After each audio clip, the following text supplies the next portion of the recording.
Oh, thank you. Yeah, I figured that I wasn't the only one that's. All right. Good afternoon and welcome. Going to call the regular meeting to order of the KVH County Public Hospital District #1 Board of Commissioners meeting. Today is September 23rd, 2021. If we could have a roll call.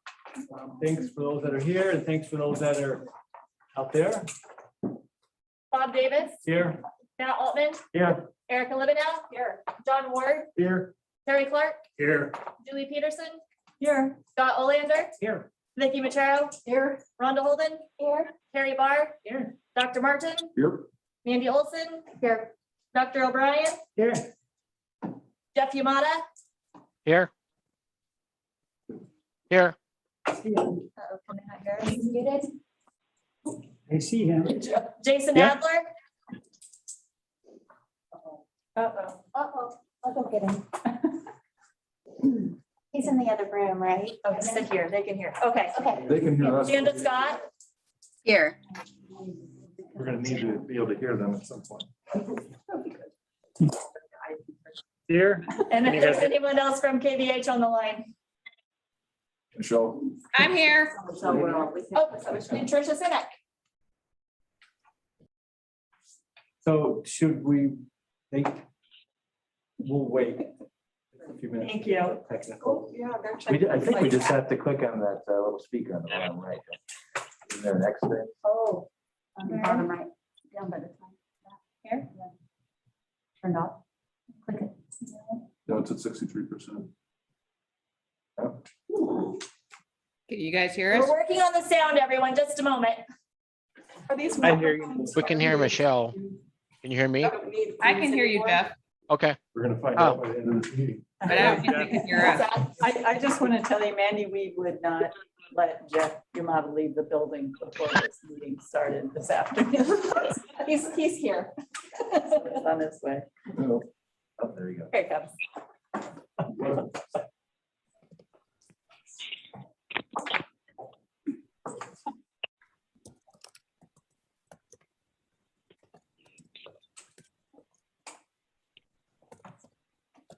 I can hear each other and you. You guys just can't hear us. We can't hear you guys. We got all the signal. I can hear Michelle through the.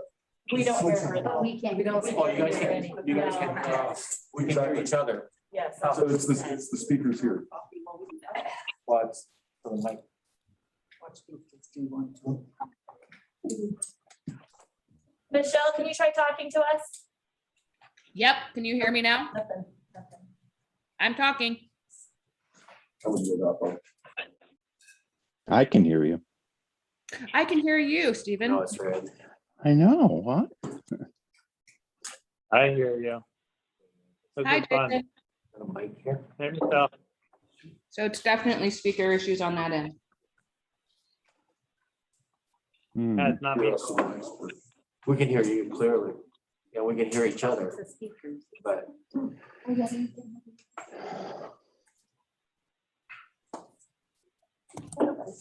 microphone. Jeff and I tested it. We- Yeah, we could hear it. Yeah, we tested it earlier. But some settings are bad for the administrator.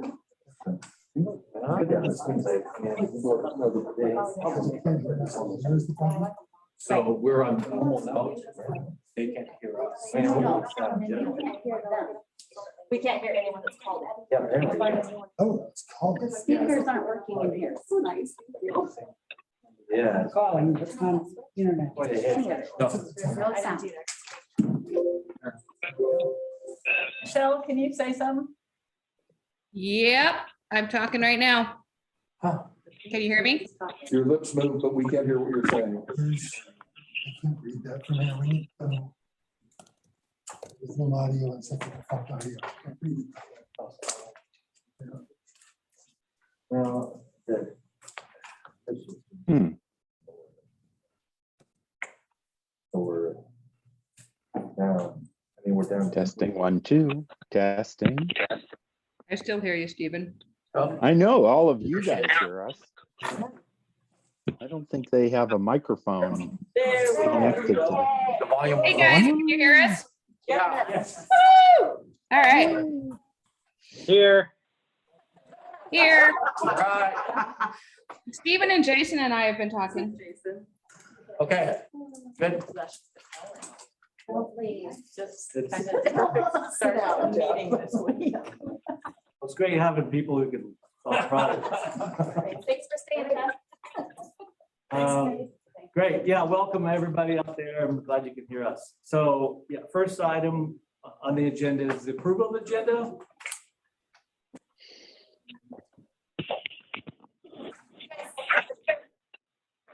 Can you mute yourselves if you're calling in, please?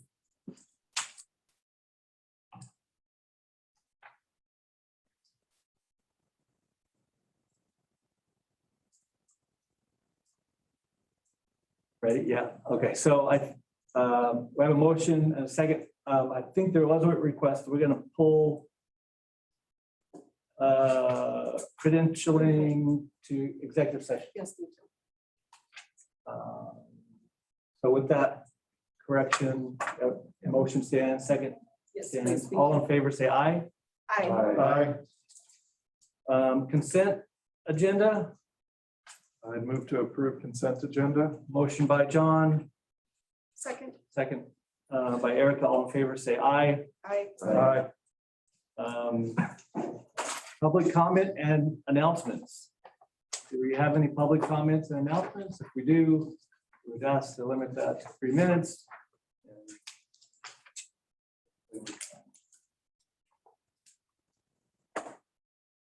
Okay, thank you.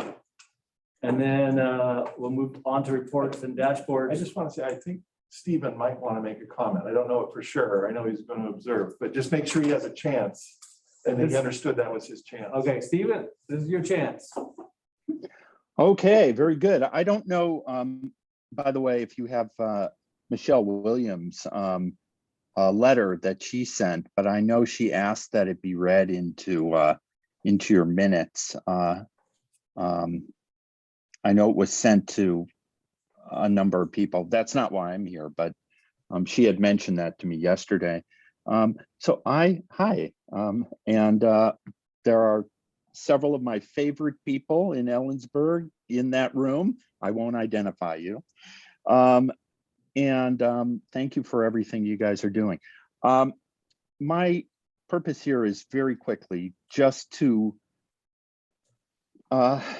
emphasize that there are a number of us out here in Ellensburg that do have Kaiser as our health coverage, and that not everybody has had a bad experience. We understand that the hospital has had some very difficult problems with their billing with Kaiser, and there may be other issues that I'm not familiar with, but I have to at least relate to you guys that my experience with Kaiser has been absolutely superb. We've been able to see everybody here in town that we've wanted to, and when we haven't, we've been able to go to the west side. They've even referred me proactively to a surgeon in town here. I didn't even have to ask for that. And so they're not redirecting, all of their Kaiser patients to go to the west side all the time. But the two things I just wanted to make sure you knew, beside the fact that our experience has been good, we've had superb referral process from KVH to Kaiser. It's worked really well for us. I know everybody hasn't had that experience. The two things I wanted to relate are that I understand from Michelle and from Michelle Williams, who runs the parent-to-parent group for kids with disabilities, that the public employee group, the union that pays parents to take care of their kids with disabilities, only offers Kaiser as a health plan. And there's a number of people, I don't know how many, who are going to be affected by that if KVH winds up pulling out of Kaiser. And it's going to create a real difficult problem for people who want to get top quality healthcare here in this town. The other thing I just wanted to mention very quickly is my wife is a clinical psychologist, and she is now a full-on Kaiser provider. And she tells me that she's had absolutely no problems at all getting paid. Of course, she's not a hospital and she's not billing complex procedures, and it could be a completely different situation, but she's had a really good experience too.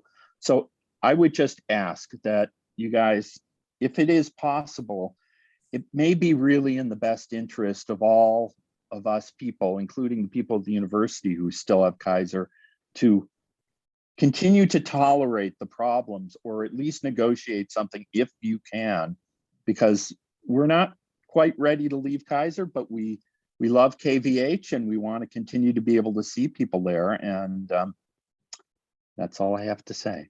So thank you for listening. Yeah, appreciate that. Thanks for your comments. Bob, As far as the letter, yeah. if someone can provide a copy of the letter to administration, we'll attach it as a public record to the Yep. meetings record. Okay, so will you forward that Yeah. Andy? Yeah. Yep. Thank you, Mr. Greenfield. And we'll get that letter in tonight's minutes. Okay, or if it, does it go in minutes? It's be attached to whatever's in Yeah. in the So, packet. yeah. So that suffices. You don't think we need to read it? I don't think, No, Yeah. if she were here and wanted to read it, Yeah. then she could, but we can put it in there for sure. All right. Great. And then reports and dashboards, quality. Andy, So I'm happy to answer questions. It has continued to be very busy with employee health, as I'm sure you'll hear across all of the reports. The only thing I'd like to add is just also that, as you saw tonight, flu shot season has started, and Workplace Health has been an incredible partner and doing great service to our employees, getting out and giving those flu shots starting this week. So, any other questions? Oh, that was the other thing. We're starting. It feels like this was just yesterday. We were doing planning amongst the pandemic and trying to figure out how we were going to do that. It's time to do that again. So our directors have started looking at, when they can, their plans from last year for this year and looking forward to 2022. So we hope to have those drafts for the QI Council in October. That would then come to you for feedback before being approved by the board in December. So that's, willing, we all have time. I have a quick question about the dashboard. Yes. So restraints, this is something that seems to go up and down. I know a lot of it has to do with reporting and stuff like that. But it is, there's not any kind of trend. It just kind of goes all over the place. Is there an idea about how to maybe have a more consistent sort of upward swing on that, so that we, meet all the measures for that? There was some work that was done earlier this year with care plans and initiating care plans that seemed to be helping. And so I don't, as far as I know, there hasn't been any reevaluation of that work. Right now, it's generally Jeff Holdeman and Dee Dee Utley who work on that. And this isn't what they've been focusing on right now. As I understand it, then it's really just, well, maybe you could explain it to me so I don't speak incorrectly, but what accounts for the? There's 4 different things they're looking at. One, was there an order when the restraints were placed on the patient? Was there reassessments of the patient's status documented every hour for the patient that as appropriate, depending on their condition? Was there a new order because they only last for a certain period of time if they needed it? And was there an order to discontinue restraints? So they have to meet each one of those things. If they miss 1 hour of documentation in that entire time, and that's generally what the errors are is that in the 3 days the patient was in restraints, someone didn't document for an hour or two during that period of time. So the, 48 to 72 different times they were supposed to document it. And so the care plan that they created, from what I understand, Vicki, correct me if I'm wrong, was to help have a trigger within the chart to then remind them to do that documentation. And that what it did seem to be helping in November and December. And then usually the ED was doing really well, but then we saw a few months where they were struggling. There hasn't been a consistent pattern this year. I think some of it has had to do with the busyness. Yeah. We are having mandatory education the end of this week for all staff who deal with restraints. The ED had a couple where the order wasn't dropped because the physician didn't use the right Order set. So we tried to correct that. It's just random things. I mean, they'll do really good with all the order sets and then all of a sudden they miss two. It's like, what happened? So this was part of the plan of correction for the Department of Health too. So there's been additional steps Jeff has taken as far as daily chart reviews, right? Right. Gosh, it just takes a minute to remember all the stuff we're doing. Is this an annual training, Vicki, or is that? We've done it. This is our second time this year because of the issues we've been having. It is just so complex and it depends on why they're in restraints. Some for that first hour, sometimes it's every 15 minutes. And if you miss a box of charting in that, you're done, you fail. It's not like the patients aren't being watched because they certainly are and being assessed. It's a matter of checking the right box in the EMR to make sure that it's reflected. Of course, if you don't chart it, it's not done. So. And it is an annual education requirement Yeah. in hospitals. So this is, like she said, in addition. Okay, sounds like you have several things you're working. Yeah, and we did have the DNB training addressed a huge part of this. And I believe Cody's been doing some work in the meantime, looking at how we can meet those, the way DNB looks at it too. Okay, thank you. Any other? Oh, I had a question about the CT and MRIs for the strokes. It looks like the exams get done very efficiently. The median time to results is a little high. Are we doing these offsite, like reading the thing? What's the friction point that causes the reading to take longer sometimes? Any idea? I think it depends on the case and the time of day. So if it's who's reading during the day, is it Dr. Jensen? Dr. Jensen, but our average turnaround time for strokes was 7 minutes. So I would want to look at the data. Oh, so this might be a bad plot point on this case? I don't think it's a bad plot point. It might be that there was like, One there were anomaly or something? 2 cases that, fell out that were way high. So we'll have to look. We had to do our data share virtually this month. Just because of the volume of work. So I can go back and check with Bonnie to look at those individual cases. And I would just mention that if peer review turnaround times with ONRAD has been on the agenda and Rhonda's working very, very closely with them to make sure that we get the reports that we need. I don't think averages mean very much to the ED doc who's waiting for a result. So Rhonda's working very closely with them and we're just trying to get to peer review what it is they need to really be able to tell the story. And so when they wait for these results, that they're waiting to determine the course of action, so to speak, based on the results. And so, and so the time of day depends on, is it being read here inside the hospital or going externally? Is that part of what happened? Radiology, yeah. Okay. Thank you. Anything else? Thanks, Mandy.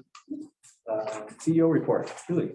Yeah, I am happy to answer any questions from the report. I have asked Amanda to update you on how we're doing with the governor's vaccine mandate. And then Vicki, I would like to update you under her portion about how we're doing with the OR staff now that the ORs are essentially shut down and redeploying those folks. But I just want to call out a couple of things. Again, I really appreciate the relationship that we have both with WSNA and with the Teamsters. We spent a lot of time at the table with them the last couple of weeks, and by we, I mean Manda, Scott, and Vicki primarily, but really working through these issues and listening to one another. We have MOUs ready to go with both of our unions. We're working through other things as they arise, negotiating how we're going to deploy that staff from the ORs and things like that. But again, we spent a lot of energy building this relationship, and I think we're really seeing the return of that, both with Teamsters and with WSNA. The same is true, as I mentioned, with IFF 4880 up in Hospital District 2. That's the union that represents all the EMTs and paramedics, and I am happy to report that they are 100% vaccinated. So other than that, I am happy to answer questions, and I would like Manda to update you on the vaccine mandate. Great. Any other questions? Amanda? Okay, great. So I'm happy to say there's been a lot of progress since we last met. When we last met, the deadline was not due yet for people to fill out their forms. And so we have just been working all of September, basically meeting with staff, contacting staff, reviewing their plans, having conversations about how we can move forward with the accommodations, working with employee health to set up appropriate accommodations for testing plans for our employees based on their own unique schedules or, just their own individual needs. The process itself has been very successful. Really, for those staff that have been engaging with us and following our process, have gotten their paperwork in on time, we've been able to work through plans. Julie has been really just amazing in being responsive to the unique questions that come up, as well as being able to approve the plans in a timely manner.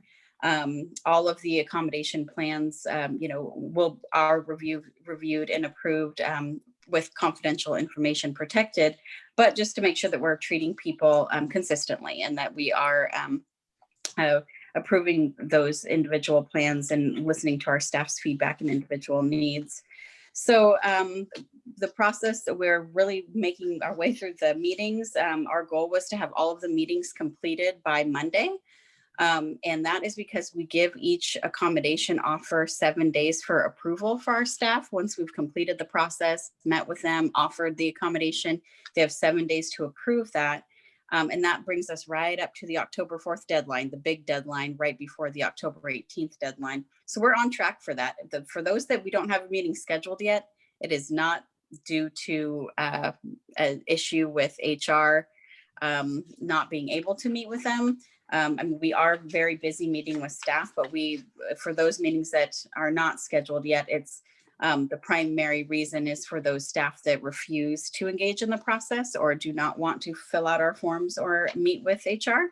So those are few. Again, most of the accommodations have been successful once we work through some of the issues, but we do still have about 10 employees who have declined to work with us through that process. Those are the ones that we're most worried about, their employment being at risk. We don't know their plans. We don't know how what they're, if they're planning on getting vaccinated or if they're going to end up submitting for an accommodation. At this point, we're pretty late in the process for that. So their options at this point are Johnson & Johnson vaccine, if we have not heard from them and they have not continued the accommodation process. So those are the employees that it has been more challenging issues. We understand there's a lot of emotions involved. People have varying perspectives. Sometimes they just want to meet and they are still refusing the process, but they want to just talk about their feelings about KVH following the mandate and the mandate in place.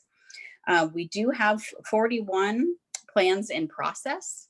So that means that those just haven't been completed plans yet, but that we have a meeting scheduled, we're planning on meeting with the staff, or that we have sent We have sent a plan out that we just have not returned yet. So those people could go either direction. They could accept the plan and then they would be completed, or people are dropping off, unfortunately, in the process at any point. We could send them a plan and they just don't respond or they decline. So we do still have a lot in the works that we're waiting to hear back from employees on. But then we also have about 30 complete plans. So those are plans that have been offered and signed. We have an accommodation plan in place with employee health, and we are moving forward. So that is really kind of where we're at in terms of data. And then I can talk about kind of what our next steps are. So next steps are, we are going to be getting individual lists out to our SLT members so that they know not the private personal data of our employees, but just who has not submitted a plan for us and have worked through the accommodation process, because we want to make sure that they're reached out to from their leaders to make sure that they have understood that HR has been in contact with them and can hopefully try to encourage them to respond to those that we just have not heard back from.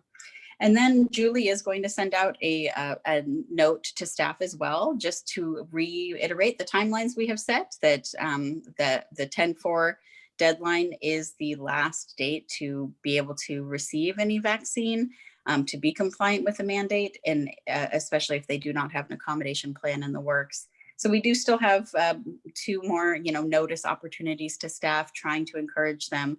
But mainly at this point, just being very clear and transparent with them on where they're at in the process. We have said that if they have not pursued the options to maintain employment with KVH that we've provided, if that's their choice, that we are interpreting that as a resignation. We're getting a lot of some pushback on that. People, some people say, well, I'm not going to resign, so you should terminate me instead. We're trying to really encourage people that we want people to still be working with us, be in good standing with KVH, and to be able to follow our policies for notice periods and cash out of vacation time and things like that. So we do still have some disagreement on employment status a little bit at the end, but we did make really great progress with our labor unions who understand and agree that what kind of just where we're at in the process. So is there any questions for me or anything, Julie, that you would like to add as we've been working through the process? One of the reasons, and I just can't say enough about how HR has been working with people and how hard it's been on them.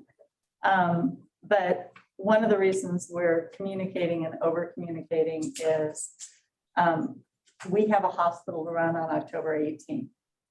And on October 4th, if, as you just heard Manda say, if people are not in the process, if they're holding out or waiting for a miracle or thinking the governor's going to reverse himself, SLT on October 5th will be coming together to approve all the FTEs and post all the open positions that we have identified as resignations through this process. We will immediately advertise and begin interviewing and filling those positions. So we don't mean the 6th or the 7th, you can wander in with your accommodation and say, okay, now I'll talk. We don't mean on the 17th, come in and say, here's my vaccination card, I just didn't tell you. We have to know who we're going to be working with on October 18th, and that process begins October 5th.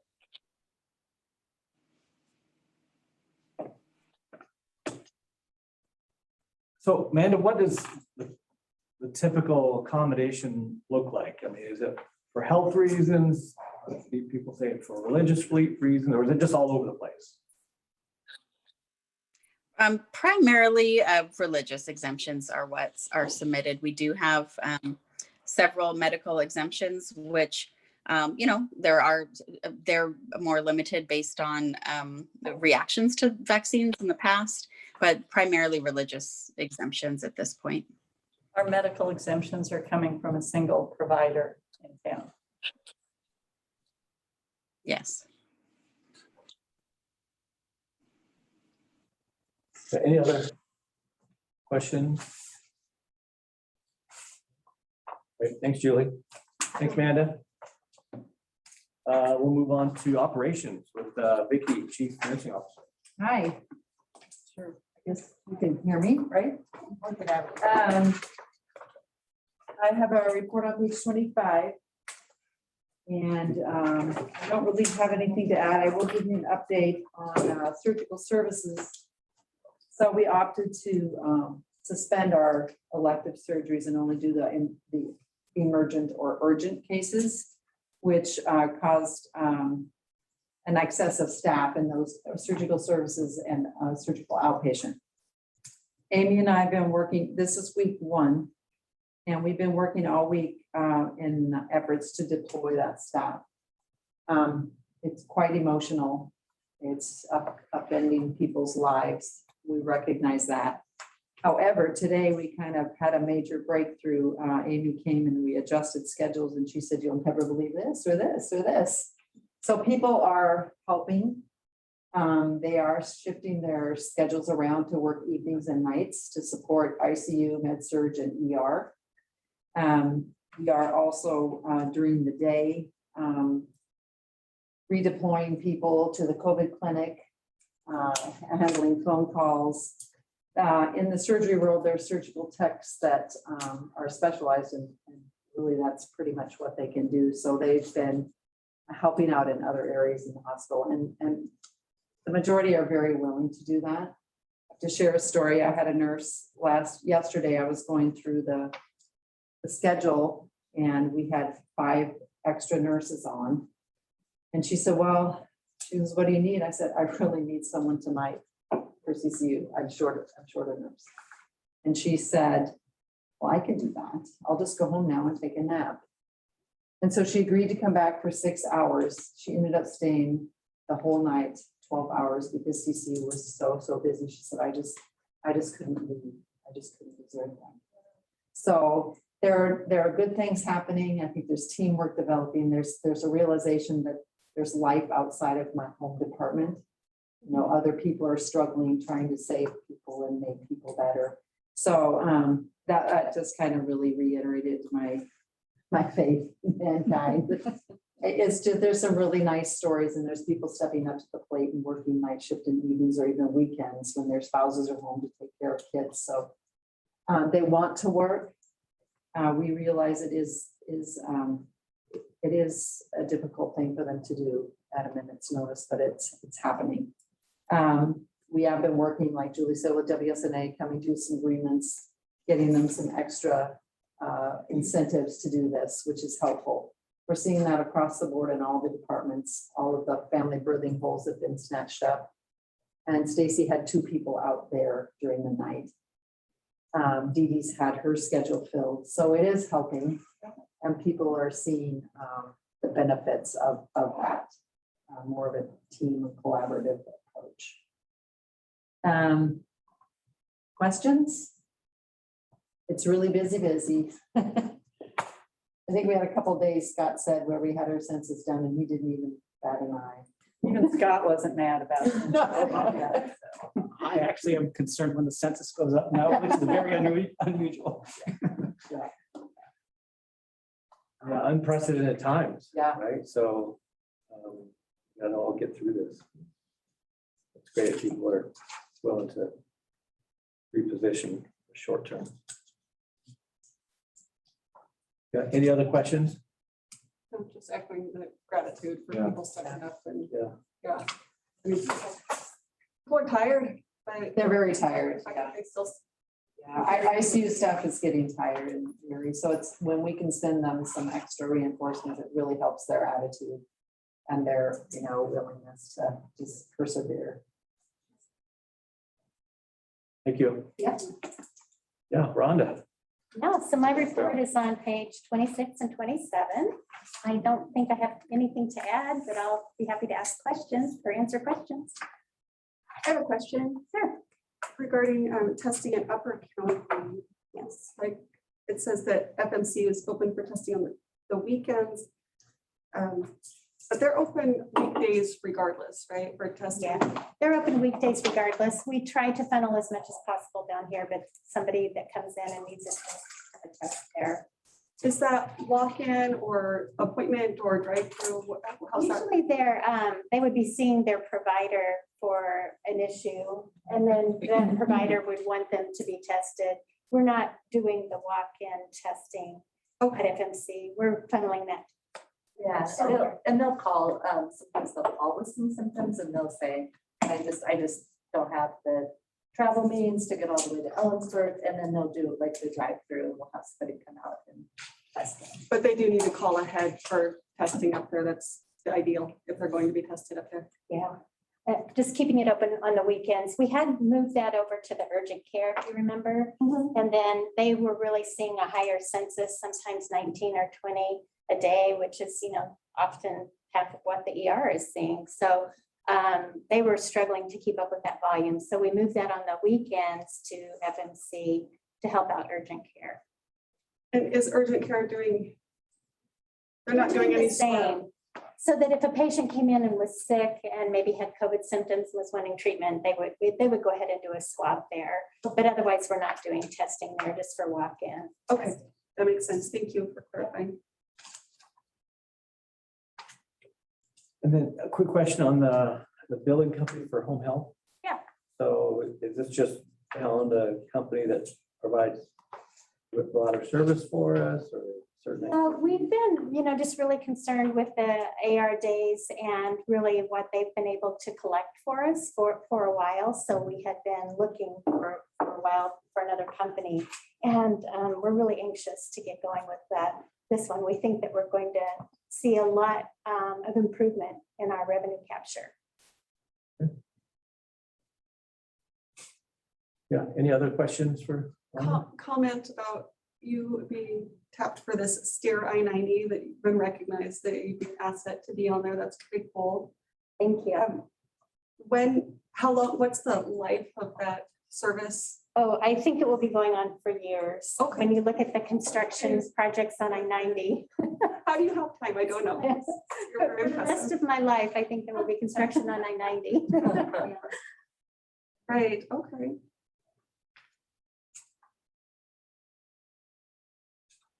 Great, thank you.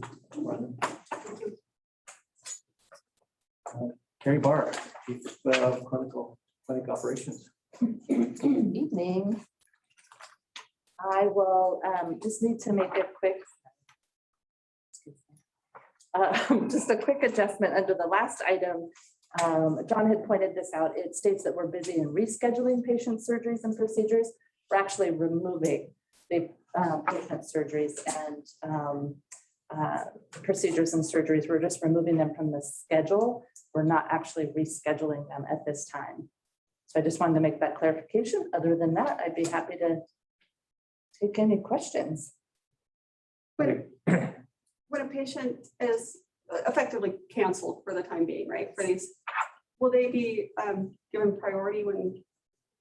Yes, that as we're taking them off, that's how they'll be put back on, if that makes sense. So if you're trying to schedule a procedure today, but someone had one, that was supposed to happen on Monday, they're going to get priority. So we're trying to keep that very systematic. So it seems, this is how we did it last year. So unfortunately, we have a little bit of experience in this. How is that being received? How are patients receiving that? I won't say what I said, but we normally deliver flowers every day when we're scheduling surgeries and procedures. People are, they're nervous, but they're grateful that they're able, and then this is quite the opposite. After all this, you need someone to deliver flowers to you. Yeah, there we go. To the staff, not to me. So all the staff that are having to deal with. As you pull people off the schedule, Yeah. is there any evaluation of, could this become an emergency situation because of this potential delay? So that's brought into the conversation. Thank you for bringing that up. The providers, the physicians will review the schedule previous to any of the PSR's patient service representatives even touching the schedule. So the surgeons review that. They're asking whether or not the condition will cause any additional harm or will worsen. And so, and if it won't, then that's the kind of the determining factor. Again, it's the same credential or the same criteria we had used last year. We had, it worked well, so. And I was touching base with one of our surgeons earlier today, and he told me that he had the cases that he thought needed to go, he's having no trouble getting them done. The cases that can wait, we'll wait. And we can use the surgeons as like NACs now? I don't know, Dr. O'Brien, what do you think? Maybe, maybe That would not. have some training. At Morton General, they've closed their primary care clinics and their primary care physicians are functioning as night shift nurses. We have asked that, we've had surgeons ask to increase clinic days of just some consults that were needing to be seen anyway, and it just tees up the surgeries. So when we do open back up, we're opening back up, we're gonna be busy as ever and probably booked out, so. So maybe not for environmental services or things yet, but And this is elective surgeries, or surgeries that can wait. Surgeries like choles, are those still on the schedule? yes. Okay. Well, the distinction between cholelithiasis and cholecystitis. You can have gallstones and not need your gallbladder out now. But if you're symptomatic and having trouble, okay, just in case I start getting pains, it's nice to know that I have options. Yeah, absolutely. We are still doing about 1 to 2 surgeries a day. And about 1 to 2 scopes a day as well. And Amy and Vicky have been great to work with the clinic team. We've been meeting on a regular basis and just really trying, keeping our communication open as we normally do, but this just is heightened even more. So that we're constantly talking and our teams are talking. And they know, okay, what's coming through in terms of what the surgeons are saying need to be scheduled. So they know what they're gonna get hit with, and then they can adjust the scheduling. Amy Cronstead has also adjusted the block schedule quite well so that she can allow for staffing in additional areas of the hospital. And mid-October is when we're anticipating opening surgery again. The first part of October will still, and well, every incident command, we're having conversations about it, but the first part of October will have a decision whether or not we're extending this for another 2 weeks. And once you decide, it'll take about 2 weeks to ramp back up, so to speak. Like if on the 4th you decided, it'd still be a couple weeks before you got people. I don't know, a couple of weeks. Some things will, there might be some preparation needed. Other things may not, or have already things completed, and they might be able to get on faster. It's more the other side that if we look and say we're going to extend it, we want that 2 weeks to work with patients. And make sure that we have fresh authorizations if we need. Yes, that's the other thing we're tracking. Thank you, Julie. We're tracking all the prior authorizations and making. Is that sure- insurance? Yes, so prior authorizations with insurance, so if that expires, but we're keeping that linked with the patient's appointment and the surgery appointment or procedure, so that we know when that expires and whether or not we need to update that. Are those usually pretty short windows? Or sometimes, depending on the procedure or surgery. So you've discussed, you just mentioned the financial impact to the patient of prior authorization. Being this late in the year, majority of people have met all their deductibles that they have for their insurance. If we end up pushing them out into next year financially, we could impact these people that they would have to pay more out of pocket for their surgery. So I think that's something else that we should probably make sure that we look at for our patients so that we don't financially impact them.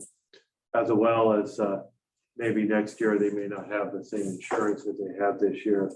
And the deductibles could go up and there could be some other financial impact on that. So that is something that we are also kind of keeping an eye on also.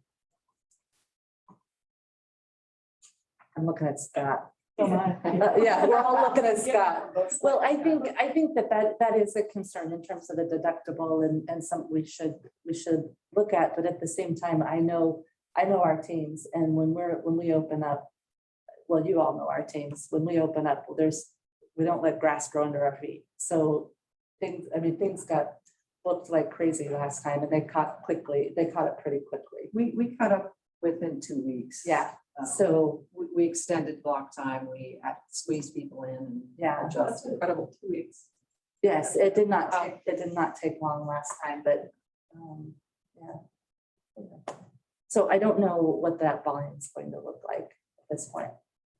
one of the things that happens is, people or patients come in for pre-op testing. And if they came in for pre-op testing right now and had a certain schedule, we would write that off. And, that's not anything that the patient had anything that they could do about. And if, we would work with them. We're here to serve patients. It does sound that you are looking at the financial impact as well as the healthcare impact of the patient. So we're looking at the whole of the patient, just not a certain part of the patient. So that is great. Thank you so much for all the hard work you're doing. I have a quick question about the dashboard. Yes. I'm trying to wrap my mind around this graph about new patients. So it looks like Oh, yes. you had a new way of measuring that in Yes. March, which may account for at least some of the jump up there. I guess, I don't know, I'm not sure. We have a target for new patients, and I guess it's sort of strange. You bring this up at least twice a year. Yeah. So is the idea that we can't handle this many? Like, is that why the target is there? Or is it, is it good to have this many? And also, are we really getting, maybe I'm misunderstanding this graph, and maybe you can explain it to me. But does that mean we're getting like 800 to 1,000 new patients a month? So that's how they're coded. Okay. And I'm glad Jason's actually not on, oh yeah, he's still on the call, but and so it was, like I said, like the little footnote says, in March, we began to code our services to where if you are seen at Family Medicine Ellensburg and you're an established patient, you've never been seen at general surgery, and you go there for a consult, that is now a new visit. And we were not coding like that before. That is completely appropriate and should be coded like that. And so it appears as though there is this large volume of new patients, and they're not all new to KVH. But I think there's actually probably a better way to look at this, as well as that target hasn't changed in the 5 years I've been in this position. So I think this whole section actually needs to be sort of reevaluated in terms of what value is this giving us, and what should our baseline and target truly be? And then how are we determining new patients, and get clear about that data that goes on this. Sounds like good cooperative. Hey, I've got a new copy. In this bill, if a patient has been seen for 3 years, they're a new patient. So. Correct. And that too plays into this number. So you may have already been a part of KVH and been charged 3 years ago as a new patient, and now 3 years have passed, and now you're coded as a new patient. But if you saw your primary and then went to see ENT and then went to see cardiology, you'd be considered new patients with this current graph system? Yeah. So yeah, what- that's correct. Sorry, go Carrie said it perfectly. It's based on taxonomy code, and that's how insurance companies recognize a patient as a new versus established, is based on taxonomy code. So ENT surgeon has its own taxonomy, an OB-GYN is a separate taxonomy, general surgery, it's pretty much by specialty. So one patient could be counted 3 times if they go to 3 different specialties. That clarifies things. Would you mind explaining to me I know you said that new patients target hasn't changed, but what does it mean to be a target? Like, do we just, we're happy to get as many as, these are referrals inside KVH and things. Sounds like, and that's great. So it sounds like on the one hand, we'd want to get that just through the roof, but on the other hand, we only have so much capacity. So how do you set a target for new patients? That's correct. Just like what you said, we need to look at our capacity to make that determination. It goes into also our templating, how we have templated our providers. There's only a certain volume that we can technically see on the template. And then if you add additional to that, then that would bring up our baseline. But so that's a way to at least set it.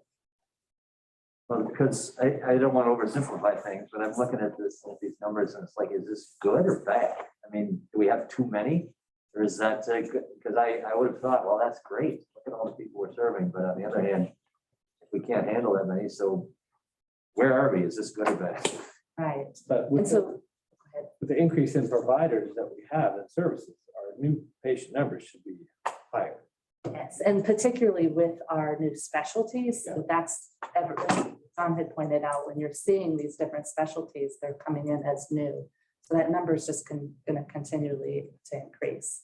And I agree with you, Matt, and until we get a clear definition of that baseline and where we should be, I don't know if we could say whether or not this is good or bad. We're serving a lot of people, which is good. It does indicate access, though. You know, one of our goals is enhanced access for patients. And the fact that we're sending more new patients either in a specialty practice or in primary care, that is an indication that we're meeting some of that access. Well, yeah, exactly. And that's sort of the idea. It's like, we don't want it to come down to the target. No, and you can see prior to that, we were at the target and a little bit below. I mean, those were some tough COVID months as well. But anyway, so yeah. But you also want to balance that with the wait times that you have for your established patients. So you don't want to build these panels to the point where an established patient can't get in for 6 months. So I think it is real balancing. And that's what we've done with those templates to ensure that you can still be an established patient and have that access. It's been a lot of work in the last 2 to 3 years on templates.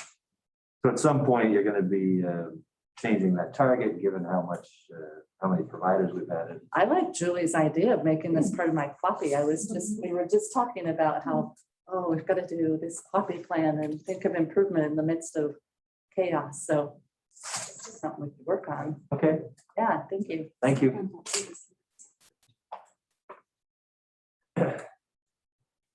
So Carrie, quick question on the Ames. Yeah. Can you, so we started the process or has it started? It has started. So I just sat in on the second meeting today. And so Dr. Meryl Stesko and Orrin O'Connell from Cleveland and Angela Bennett and myself and Dr. Hibbs sit in on this meeting, and we are the 4th cohort. This is our behavioral health, integrated behavioral health program that has gone swimmingly up in Cleveland. And we are now going to implement that same plan and program here in Ellensburg. It's just incredible. I love this plan. They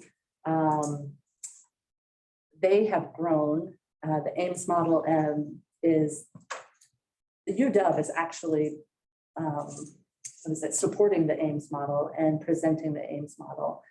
And we went through in the Cleveland cohort, we were the first ones. So they really tested a lot of different processes on us. They have it all defined now. You can go to their website. There's a project plan. It's really slick. And so it's really kind of a paint by the numbers at this point. They've just got it honed in. Orrin O'Connell has worked with them a ton. He completed his fellowship with them as well. So he's just really involved. So it's good. We're really excited about it. Hiring a licensed social worker to work here, and then Orrin will then will be part of the supervision of the social work in Ellensburg and in Cleveland. Yeah, it's great. I'd just like to mention, late yesterday, I was trying to get some information to the Hospital Association for the Seattle Times. And one of their questions was about telemedicine and how we're still using it.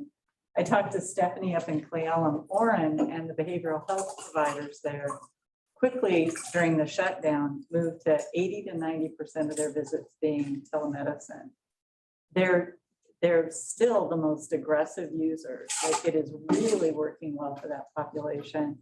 They're about 40% telemedicine right now, but as we've moved into this Delta wave, they're inching back up again. So telemedicine has been a real tool for the behavioral health folks. It's decreased no-shows in that field as well, sure. Is there a Great. significant wait, as far, like, if a patient was a new patient and wanted in specifically for mental health purposes, how long would somebody need to wait before accessing telemedicine?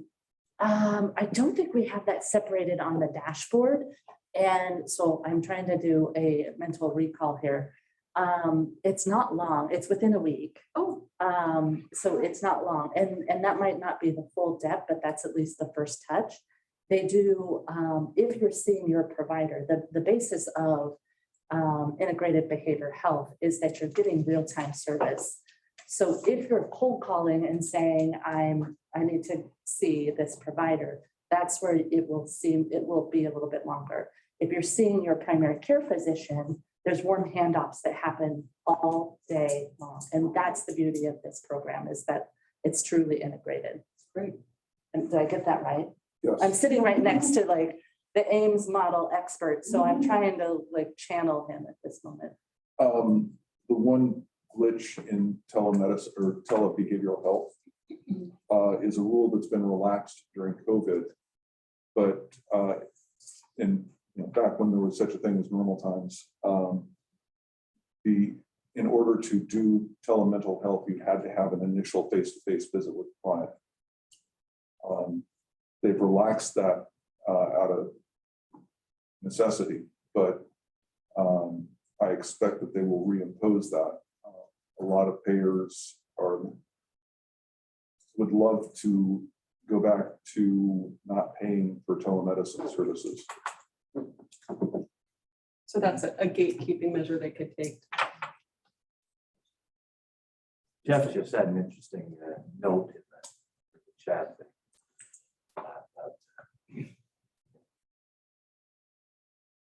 Wow. Yeah. Plus, Great. it's 30 days. Right. Anything else, Carrie? Any Oh my questions? God, no. Any other questions? Thank you, appreciate it. Dr. Bryant, I should have mentioned to you earlier before the meeting that we were wanted to talk. Okay. Do you have anything you want to bring up or? Other than the MEC recommendations? Yeah. You want to hold all that? until- Yeah, all Yeah, okay. Other than that, we just added a small section to our rules and regulations by the MEC. It just addressed the fact of being on call, you have to answer your phone within 5 minutes. That was not a rule before. Okay. It is now. Yeah. All right. Anything else? No. Thank you. And Dr. Martin? You have my report. The two big updates are the addition of RPG, new hospital service. We're on our third provider, and so far things are going well. In terms of more current epidemiologic update, we're maybe starting to see some decline, but pretty much holding at the same level that we've been at since early September, both in terms of numbers across the state and hospital volumes. Julie, you want me to address the ACIP? Yeah, I had asked, Michelle should be on. There was breaking news from FDA and APIC. ACIP about who's going to get boosters, and I'm not sure the recommendation we heard last week is exactly in alignment with what came out today. So, Hey guys, can you hear me okay? Yes. Okay, so I thought it would be easier to actually have this up on the screen while I was talking. So the ACIP, and Dr. Martin, again, jump in because I'm new to all this, is a committee of the CDC, and based on their approvals, it now, I believe, goes to the Western State Alliance, and there's one more at the state level, right? No, just Western State. Okay, so they voted on 4 measures today. It was a 2-day meeting, and they went about 3 hours over today's schedule. So the first one that they approved And remember, this is only Pfizer that we're talking about, is recommending the Pfizer booster for people 65 and older and long-term care facility residents at least 6 months after primary series. So that was unanimously approved by the committee. The second vote they took was a booster dose for persons aged 50 to 64 with underlying medical conditions. The conversation they had around that was virtually all of America could be considered having underlying medical conditions because the obesity rate is so high. That passed 13-2, so not unanimously, but still overwhelmingly. The third vote they had was not based, well, the third vote was for individuals' benefit and risk. So they're recommended for persons based on individual benefit and risk who are aged 18 to 49 with underlying medical conditions. So as I understood the conversation going around that, there was a lot of conversation that included, for example, I'm a caregiver and I have someone with underlying conditions, and I might not be in that older group to qualify. So they were trying to capture people who could fall into that. And then the one that was denied was for recommended based on individual benefit and risk for persons aged 18 to 64 who are in an occupational or institutional setting where the burden of COVID infection and risk of transmission were high. So they were talking about in that situation, for example, healthcare workers and teachers. There was a lot of conversation on that. You'll see that it was defeated 6-9. Everything that I heard around those conversations were they're looking for more data. There wasn't a specific concern about the vaccine. They were just looking for more data as to the benefit of the vaccine. My understanding is that they have a regular meeting. The ACIP has a regular meeting scheduled for next week, and they were going to put this particular item on the agenda after they received some more data. There was a lot of support for the concept of it and the intent of keeping workers safe. There was also a lot of conversation that healthcare workers, have some of the best PPE around. So they wanted to make sure that they had their ducks in a row and were making scientific decisions like they've been doing. So that's what came out of that committee. So now we will be waiting for the state to take their action. I was just reviewing before I came on with you a press release that I asked public health to put together earlier today, just kind of letting the community know that we're watching this, we're waiting for recommendations. The intent is for public health to really take the lead in communicating on where people can get boosters through their physicians, through their pharmacies, things like that. And then we'll come along and help make sure we have got some cleanup at the end of each month that for people who haven't been able to get in on that. So Catherine's working real closely, Catherine Bruner, on making sure that we have enough vaccine ready to go. And as we get more information, we'll be communicating this out to staff in the community. And yeah, the next ACIP meeting is the 29th. Thank you. Oh, this month? Yeah. Great. It seems that the third provision there for the 18 to 49 with underlying medical conditions, with the individual benefit and risk, that really opens the door for a patient to have a conversation with provider and decide together with provider education on whether that's a good idea. So that makes me feel better knowing that people aren't just categorically ruled out right there, that there's still some hope for them if they're thinking that they need it. Yeah, and I believe, Dr. Martin, you can speak to, there's kind of been some hope for that already. Yeah, we are still under an EUA, which means that the FDA recommendations essentially carry the weight of law. We can't use off-label under an EUA. And these are the indications. So I think a lot of unfortunately, I think the fourth vote took away a fair amount of the wiggle because it specifically was addressing industrial and occupational exposure. And they've recommended that that isn't sufficient. A 50-year-old with a BMI of 35 who works in healthcare will probably be able to get a booster. That makes sense. That's more because of the BMI. Is there any talk about Moderna people being eligible for boosters anytime soon? They have released their data and submitted it. And a lot of it is actually looking like, in terms of duration of antibody response, that it may be superior to Pfizer. But antibody response is not the same thing as immunity.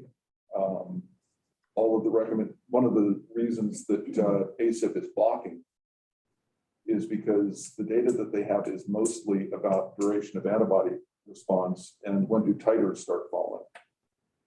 It's much harder to get information about duration of immunity. So they're using that as a surrogate, but what they really need to be doing is looking at case rates. One unfortunate real-time experiment that was published today, there was an outbreak in a nursing home in Kentucky of the R1 variant, which is the first time it's been identified in this country. In a large nursing home with all of the residents and over 80% of the staff vaccinated, they had 20 resident cases and 24 staff cases. But found that the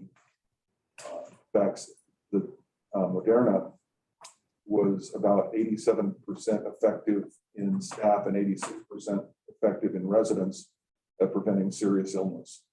And that a lot of the cases they had in vaccinated people were asymptomatic. That's the kind of data that will drive, and it may be that that's why ACIP is treading water for 7 days to digest what came out of CDC today. Do you think they're collecting antibody titer data from them so they can hopefully? Yeah, but we know that. Without getting overly academic, antibodies are a measure of B-cell immunity. There's also T-cell immunity, which really isn't addressed by antibody titers, and we believe that there are components of both in the immune response to the vaccine. So we're looking at B-cells because it's what we can, or antibodies because it's what we can measure, kind of like the drunk that's looking for his car keys under the street light because the light's better. We just don't have a good way to see that right now. What he's saying is that even though they drop off, that doesn't mean you're not immune. Right. Your cells can still. At the ready. There's no, we don't have any retail or commercial way to measure T-cell response in any meaningful way on large scale.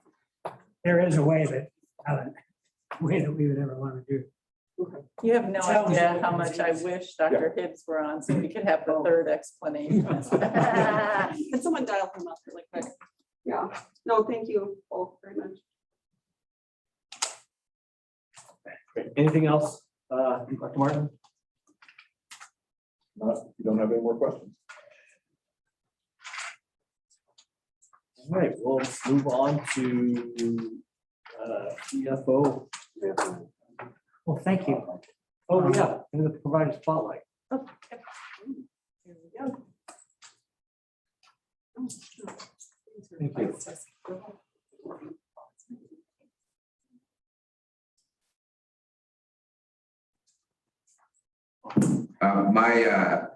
My main interests in medicine are in gastrointestinal disorders and preventative medicine in terms of colon cancer screening, celiac disease, Crohn's disease, and other inflammatory bowel disease.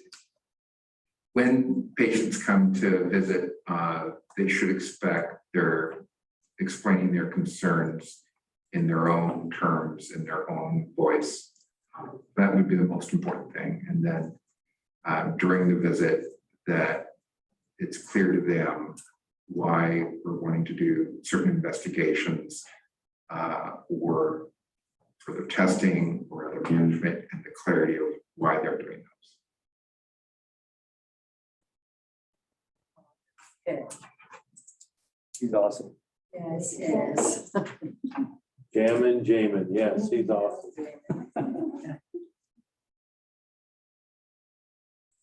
I did decide to apply to medical school, but dropped the idea of doing basic research. After doing that for a few years as an undergraduate, realized I really didn't want to be sitting around writing grants and writing papers and working by myself in the lab all the time, that I really enjoyed interactions with people.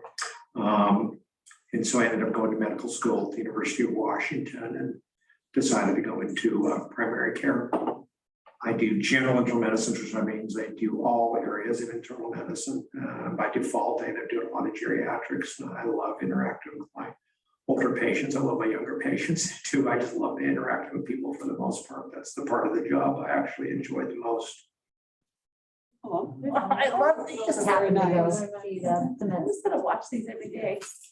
Yeah, he's a heck of a ultra marathon runner too. Yeah, he is. I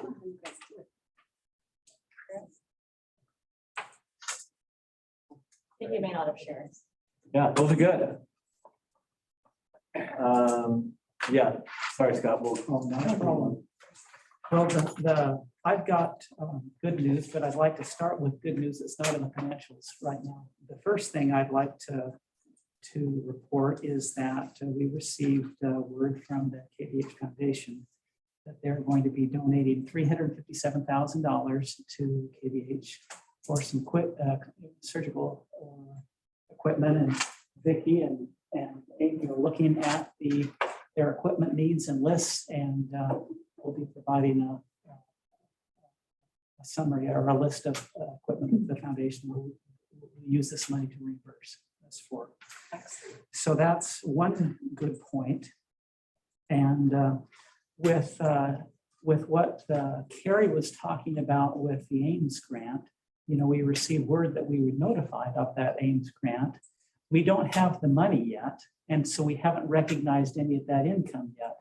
So that Ames work is ongoing, but when the check shows up for that work that we're doing, and there will be a partial payment coming shortly, so that money will come into our financial statements, but it's not in here now.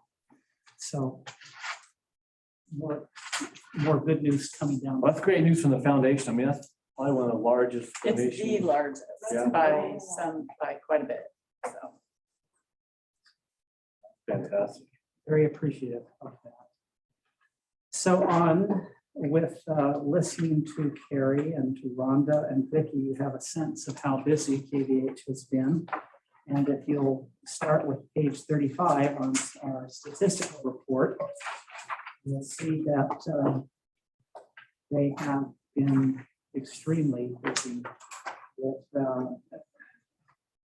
admissions at 93 admissions, nice positive variance there. Patient days, 322 patient days, almost 40% better than budget. Inpatient and outpatient surgical procedures, positive variances there. The GI procedures, positive variance. The ER continues to be very busy. Urgent care, almost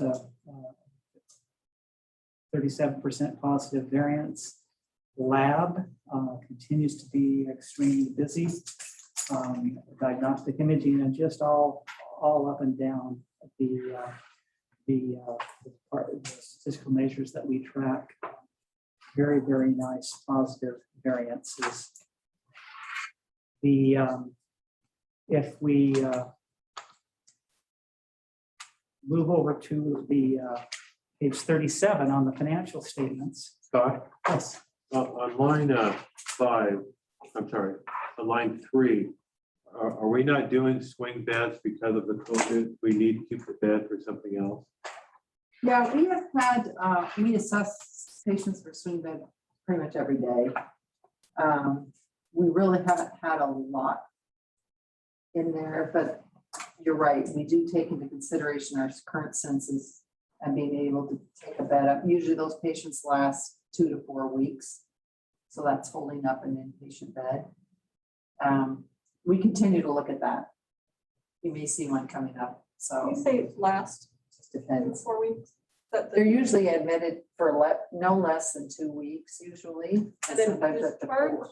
or when you say they left? They're usually, all of our patients have been discharged home with the exception of one. Yeah. Thank you. There's not a financial reason not to admit to the swing bed because Medicare pays us at cost for the acute care admission and the swing bed admission, and they're essentially reimbursing at approximately the same overall rate. And so it's a service that is important. So we offered it to make sure that there's patients sometimes that really didn't want to go to a long-term care facility. And so we've been able to keep them and help them. But other questions on this stats page? Okay. On page 37 on the statement of revenue and expenses, we had total revenue of $18.4 million. Our previous best month of revenue was $17.4 million. Okay. And so we exceeded our revenue budget by just over $4 million. You see how busy we have been with the positive variance on inpatient, over $1 million positive variance. And with outpatient, that is reflective of the volume to the ER and the surgery volume that happened. And then the professional fee is just the work that is going on with in the clinics and with the specialists. So very, very good revenue to report for KVH. And down on the expenses, the variances on expenses are nearly always volume related. And so even though we're over budget on some expenses, it's because of how busy we have been. So we were really quite conservative in what we did with our contractual reserves for the month. We increased them by $800,000, and we also increased our reserves for provision for bad debt by another couple $100,000. We have our other deductions there's some timely adjustments on here. We're working on cleaning up some of the older AR that we have, and there's going to be some adjustments that are relative do that. But once we get some of these older things out and done, I think we will be in good shape going forward. On the previous page, on page 36, you can see that although the days in accounts receivable stayed flat, the actual real revenue or accounts receivable actually increased about $770,000. But because of the additional revenue, the calculation is we're at 66 days and continued, and that's a good trend for us. On cash and investments, our days cash on hand increased 17.5 days. This got to be the most we've ever had, right? The highest days cash on hand we've ever had, I imagine. It's a very, very good number. And it's understated. That's him excited. Just over here doing that.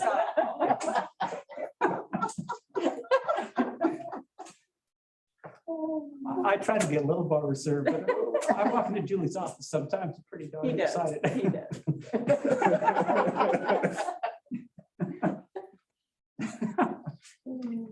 Now you got him flustered. So a good financial report, and Terry was asking about the impact of the surgery, the elimination of the surgery volume that we have. And I looked back and what our average daily revenue back in April of 2020, when that was the full impact of our average daily revenue back then was $282,000 or about $290,000 per day for the month. And that it was not just surgeries back then that were stopped. It was, people were asked to stay home and quarantine. Visits to Carrie's clinics were down. Diagnostic imaging was down. Visits to ER visits were down. Everything was going on a very downward trend back then.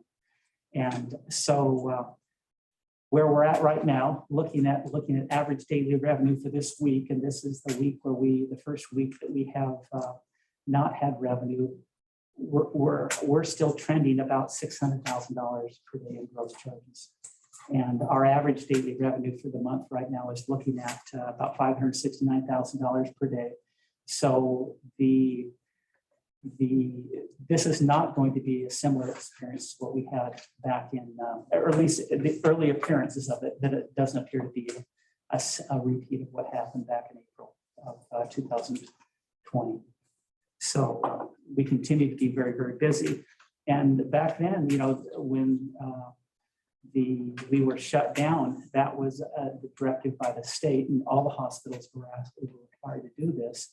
We're making this choice ourselves, and it's the correct choice to make sure we're able to care for patients. But we had very little COVID back then also. I go and talk to Vicki now. I'm concerned about the census being up,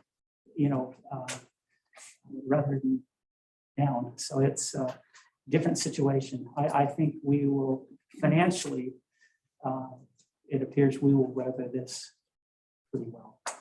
Don't know what, it's day to day, but I think we'll be fine.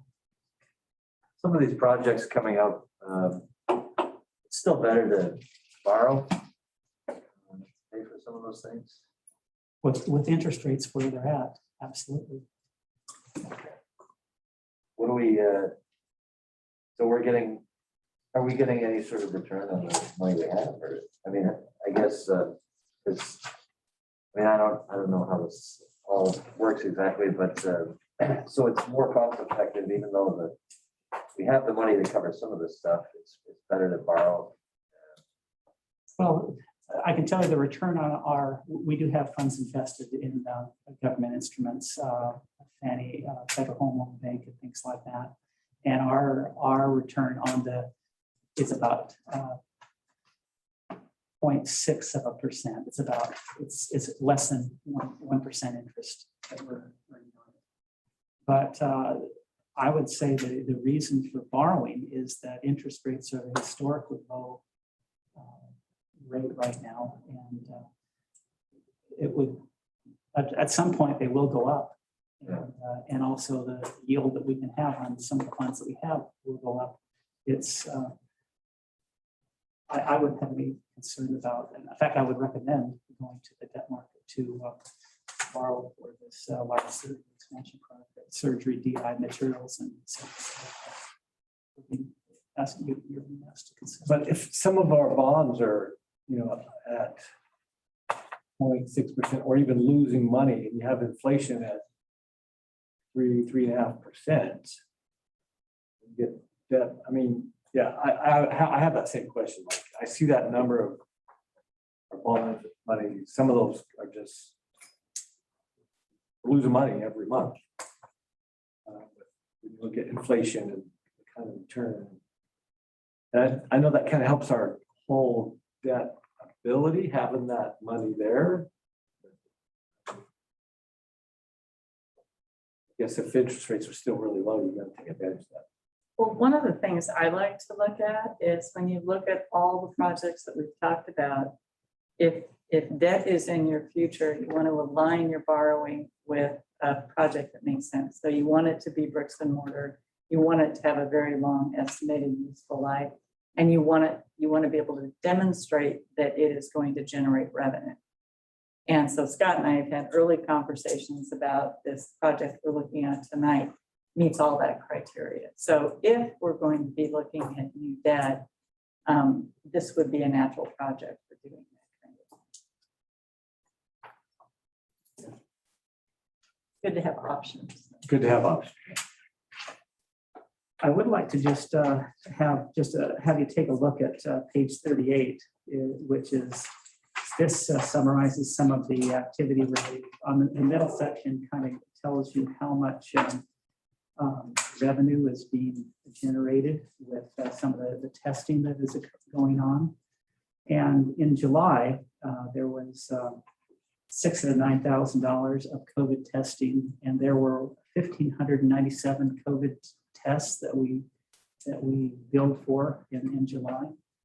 In August, $1,251,000 of COVID tests, and there were 3,663 tests. So our testing volume nearly doubled from July to August.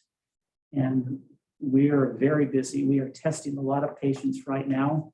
We are trending at a testing volume of 4,340 tests, COVID tests in September so far. So there is a lot of COVID in the community. There's a lot of anxiety for testing in the community, and the revenue associated with that is probably trending about $1.5 million of. And that all falls under lab tests. When you look at it, it's 300,000. We'll have 300,000 lab tests for the year. That's COVID and everything. Yeah, that's amazing. How is this, is this mostly covered by insurance, or is the patient billed for this? I know it depends on what sort of. For the tests. The patients that come to the clinic for COVID tests, if there's questions that, are they for potential exposure, for if they're symptomatic or anything else, we bill their insurance. If they don't have coverage, there is a federal program that we can bill, and we bill that.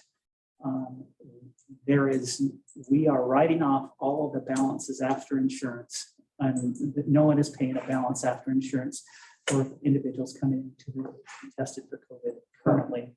With some of the changes coming down the road with mandatory weekly testing and things like that, we will likely have to reconsider what we do.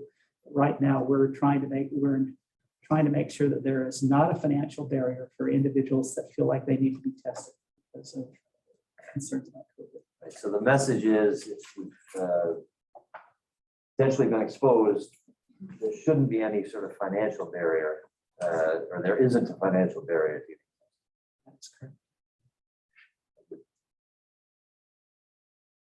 Do we still have unrecognized CARES money on account? We do. Let me just finish up on the revenue and expense. I bounced around a little bit, but for the month, we posted an operating gain of $1.4 million and a net income for the month of $1.4 million. Year to date, we have operating income of $8.3 million and a net income of $9.9 million year to date.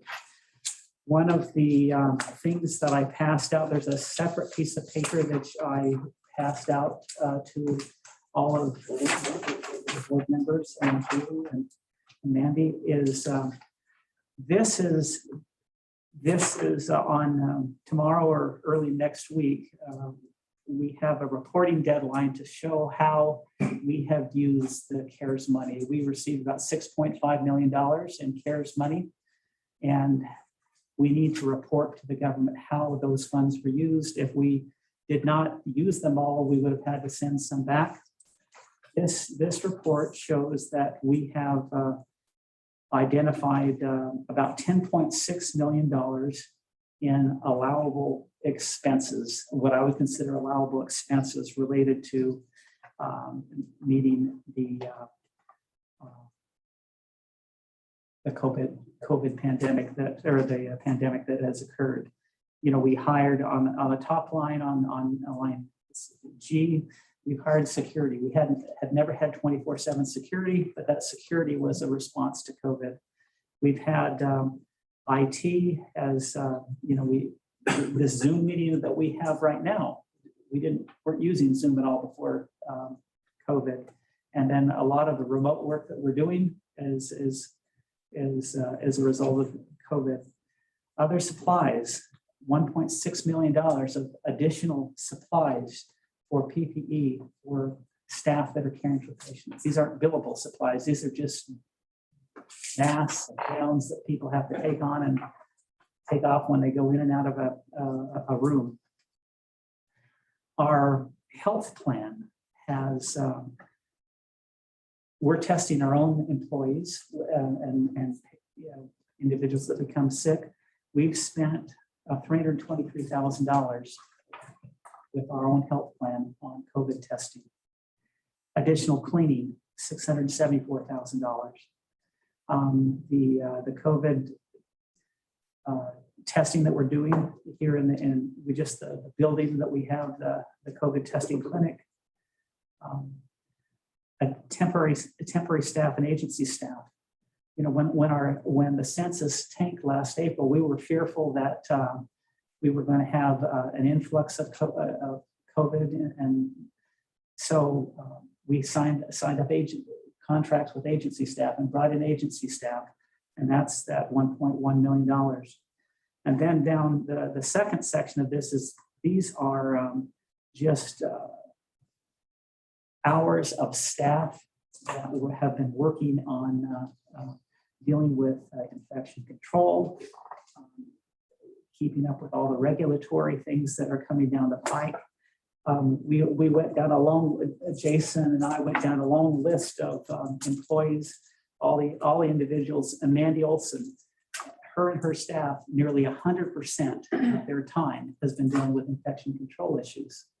Michelle Worrell and her team, they didn't market anything. What they were doing was changing signs and adjusting to meet the ever-changing where we were with the ups and downs of this COVID. So anyway, this is about $10.6 million of expense related to that. And to give you an idea of the hours, that's 78,000 hours of time, about 38 FTE worth of time just dealing with COVID.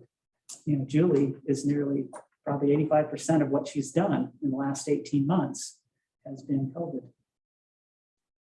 So anyway, it's been a significant expense, but we think we can justify the full $6.5 million that we have received. So there's another about $1.5 million of money that we can recognize of those funds that we have received. And then on September 29th, there's some other funds that are available that we can apply for. We intend to do so. And does this include the tent? You got the tent in here? The tent is somewhere in here. And this is just through June 30th. This is. Right. Correct. This is just through. So we're still incurring. Yeah. There's ongoing expenses. Yeah. So anyway, just questions about the finances or anything on this report? I appreciate the details. Can I just mention that in September, when we transition to RPG, those costs are all going to be in purchased services or as opposed to wages where they're budgeted. So you'll start seeing a misalignment between now and that end of the year between those two budgeted line items. Just a heads up. Have one additional bit of information that you need to be aware of relates to KVH's medical dental insurance. We're in the process of renewing. With looking at initially we've had discussions with Primera all year long about potential renewal and looking at. We were expecting in conversations with Primera, looking at a 35 to 40% rate increase. And about 3 weeks ago, we received notice from Primera that 35 to 40% increase is now a 78% increase. So we are working with our broker. We have asked them to get quotes from Regents, which is, and then First Choice. and then also look at the PEB this evening, or the PEB. And one of the resolutions that we have this morning is we have to have a resolution from the board to apply to get coverage from the PEB. And the resolution doesn't commit us, it just means that we can apply So we could apply, but still turn them down, not actually correct. continue through it. Correct. Can you refresh me on the reasons we left the PEB? There were obligations we had that didn't seem advantageous. There's a retirement or a liability related to retired employees. And it was, I think, years ago, it was a $5 million liability. I don't know exactly what that was. So there was an accounting change, and the way the PEP decided to handle it was, and of course, this is a statewide plans, but the example of KVH is I believe we had 7 retired employees who had been on the PEP at some point. So we paid their insurance premiums to the PEB, and the PEB paid their claims as long as they worked here. When they retired, they separated entirely from us, and they were paying their premiums directly to the PEB, and the PEB was paying their claims. So these claims were not ours, didn't appear to be ours, and there's no associated liability. But an accounting change, but the state had not adequately reserved for the liability associated with these retired employees. Rather than putting it on the books of the state, they looked at all the public employers at the PEB and said, you have to put this liability on your own books. So even though we don't receive the money, there's no avenue for us to be liable for these claims. They chose to push this liability out to the employers. Our portion of this for our 6 or 7 retired employees, we never got a firm number. The closest we got was somewhere between, $5 and $13 million that we would have to eat on the income statement. It's an expense on the income statement and put on our balance sheet as a liability as long as we are with the PEP. And they do a new actuarial analysis of that on a regular basis, and whatever they say they want to do to your financial statements, you are committed to doing. So the year that we were looking at doing that was not a good year financially, and taking that hit would have taken us below our bond covenants. And we were getting a lot of noise that not to worry about this, you'll never have to pay it, just blow up your income statement. Nobody will ever be worried about why you did that. And so one of the things I've asked Scott to do this time as we look at doing, because the rules haven't changed. January 1, if we go with the PEP, we will have a $5-6 million loss. And we'll have a $5-6 million liability for something. Again, there is no path for us to ever incur those costs. So in case you can't tell, I find it objectionable that we have to do this. But in the real world, we are talking about maybe going out for additional debt. So Scott is going to reach out to our bondholders and reach out to our underwriters and go through a process of talking through with them what this would mean to us financially, and try to secure upfront the assurance that this wouldn't cost us 100 basis points, or that they would not, if we went this direction, it wouldn't influence our covenants and things like that. So we have a little bit more time this time to try to get our ducks in a row and see what we can do to mitigate this. So yeah, we do have a resolution. The resolution is resolution of the Board of Kittitas County Public Hospital District Number 1, DBA Kittitas Valley Healthcare, requesting review by a healthcare authority to participate in the Washington State Insurance Plan.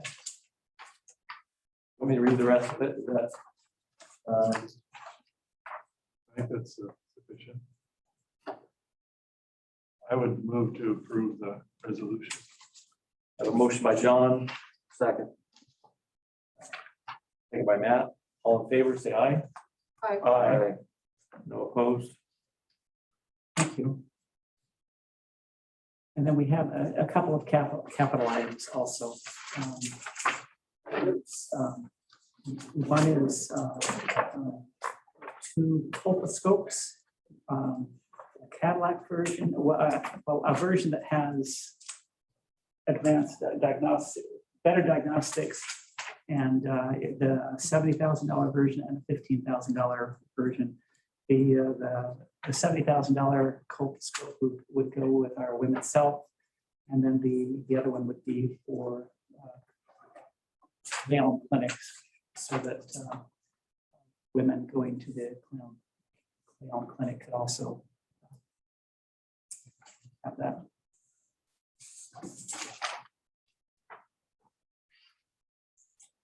Any questions on the capital expenditure? Is this, we know the colposcope that is on the request here, is that the same one that we do during the Gemba, or do they ultimately use a different one? It is the same one, but there was a couple of tweaks that they had made. I mean, length cord, the cord length and things like that. No, but pretty much the same. But they're overwhelmingly pleased with that Yes. level. Okay. Yeah. Good. Pretty much. Any further questions? Can we have a motion? I'll move to approve the request. Motion by Erica. Second by Matt. All in favor, say aye. Aye. Aye. Aye. No opposed. Thank you. Thank you. The second request is a request to architectural fees to do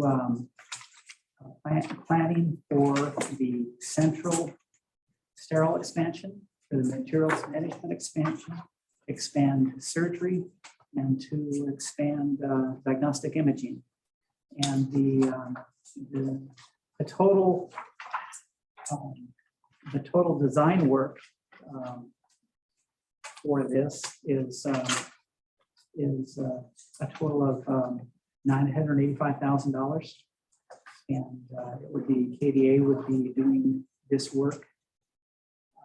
And then if we would have detailed plans and drawings that could use to go to bid and get firm quotes, but just a rough estimate of the cost, the total cost of the project as currently envisioned, and it's still preliminary, would be over $11 million, just over $11 million. But the ask for now is to do the architecture work at a cost of $985,000. And the 11 million includes that figure also. And that figure is included in the 11 million. How many total square feet are we looking at? Ron? Ron, are you? It's on vacation. He's off. Oh, on vacation.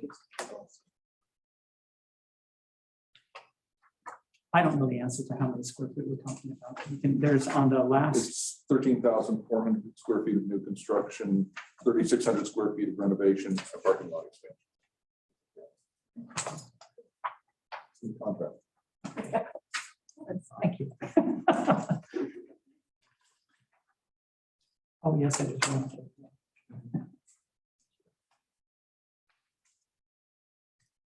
So I want to be really clear that this 11 million is not the project budget. There's some expensive equipment decisions that we need to make as we move through this process. Like an MRI, are we going to continue with the current service that we have? There is a second CT assumed into this project. And so in that project budget, we do not have the purchase of a new CT. We haven't made those decisions yet. So this is a construction budget as opposed to a project budget.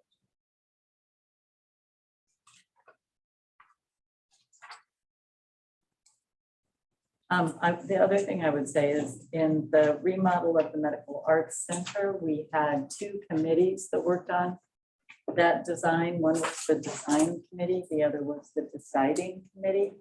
And we really, really were able to minimize change orders and questions through the process by using those 2 committees. We are envisioning doing the same thing here. So the design committee is people like Stacy Olea, Amy Krogstad, the people who will work in this service every day. The deciding committee would be Rhonda, Vicki, Ron, John Ward has agreed, and myself. So, looking at the ultimate design, sort of making sure that the allocation of resources remains balanced.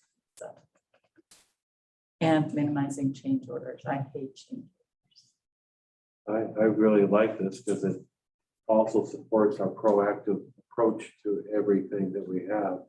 Sometimes it costs money to be proactive, but by spending the money and being proactive with this, we are looking at our outcome to be the best outcome that's there. The space where the MRI is now, does the hospital own that little structure, or is that structure owned by?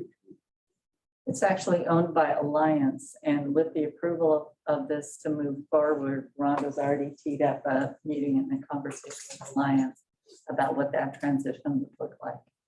So that agreement goes back, I think, to 2007. There's not real clear language about what happens with that building, but they do retain ownership of it. So Rhonda's ready to start that conversation with it. Like they could haul it off type of thing. Yes, right. A mobile MRI temporarily. Yeah. But we're not under the obligation to keep it there in perpetuity. The obligation for the building is aligned with the service itself. So if I were Alliance, I would be looking to extend the service and take my building and go. And that would be the conversation.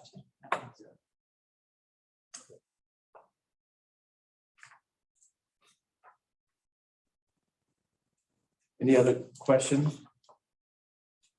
So again, motion is to approve the. I would move to approve the amount of funding to begin the design and budgeting cost estimating phase as presented. I second. Do we need to include a number in that? We don't, okay. So motion by John, second by Terry. All in favor, say aye. Aye. Aye. No opposed? Exciting. Indeed. I'd also, I just feel like a year and a half ago, when we looked at this project, we were looking at it as the 2027 project, and we're already late, given the growth that we've had in surgical services and all the support areas for that. So I appreciate how we're nimble and willing to rise to that challenge of 2027 being here before we. And then we have the resources. Balance sheet that Exactly. reflects that. That means everybody's working super hard. Yeah, anything else? Scott? I don't have anything else. Thank you. Great, thank you. And then Michelle, community relations? Oh, she had to leave. You have a report in the packet.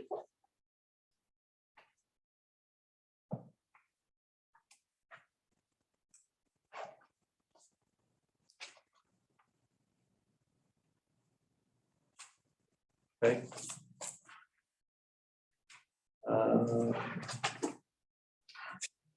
No education or board reports. Have no old business, new business. We have 2 items. One's the board self-evaluation that we need to decide what we want to use to evaluate the board. Done several things in the past. I didn't know if there's some ideas or suggestions on how to do this year's board self-evaluation. We've done surveys, we've run discussion groups, we've we've even brought folks in before, so. I think. The What have we ideas, found most fruitful or illuminating? um,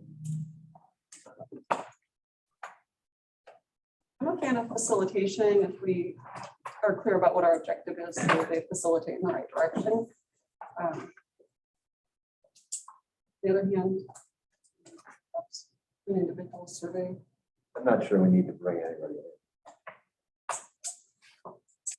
Yeah, I mean, the discussions are general oversight, quality assessment improvement, financial oversight, administration, organization, board, commissioners, organization. Yeah, maybe we can, Did we roundtable this one last time? how we did a survey, what I thought. What was it when we roundtabled in this? That was after the surveys we discussed it. Oh, okay. Yeah, I think so long as we discuss our findings and we make the findings I actionable in some personally way. didn't find the survey very useful. Yeah, it's not the way I communicate my thoughts through check 1 through 5 or whatever it is, so. Yeah, and my 4 might be somebody else's 2 or vice versa. So it's kind of, The discussion part afterwards was the most interesting and useful for me. could we go straight to discussion about it? Would that be? I mean, as long as we have some sort of focus, and I think that's what the survey does, not that I'm a big fan of it or anything, but you know, Could we use that as a framework to lead our discussion? and that's fine. Yeah, I just don't want to have a 2-hour shoot the breeze conversation about how good or bad we are. Good and bad. Yeah. Both. But you know, I mean, as long as we have some focus. People talking about my shoes. Yeah, so maybe I can work with Mandy and even Julie to give us some input to come up with some topics, and we'll schedule a time, and if the board is okay, we could do one of those, just sit around and talk about good, bad. We could even put like time guardrails on it and be cognizant of how much time's elapsing, so we don't end up talking for 2 hours about that shoes. The other thing, I think last time, Julie, didn't you talk to the senior leadership team to get some, I mean, we didn't do like a formal survey or formal feedback like that, but didn't you get some? Did. I appreciated that. Yeah, Okay. Yeah. agreed. There are some really good resources out there about the principles of good governance as sort of a framework if you're going to sit around and, you know, how well do we do this thing? And there's 5 or 6 principles of good governance that without doing a survey, you could still use to tee up the discussion. Like a rubric for addressing each of the, yeah. That sounds good to me. Yes, so it'll probably won't be this month, but probably the following month then. We'll get We something. did it first quarter, didn't we? No, it was like, yeah. I don't remember what the report was. Let's see if it's in my- We'll Yeah, okay. So, and then the other thing is board elections. So I think we do that the next month. yeah, October. Yeah. Last regular meeting. So we'll put that on the agenda for next month.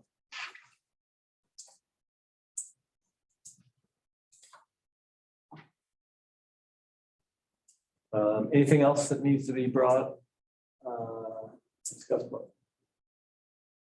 So if not, thanks everybody for being here. Appreciate, I mean, it is crazy times.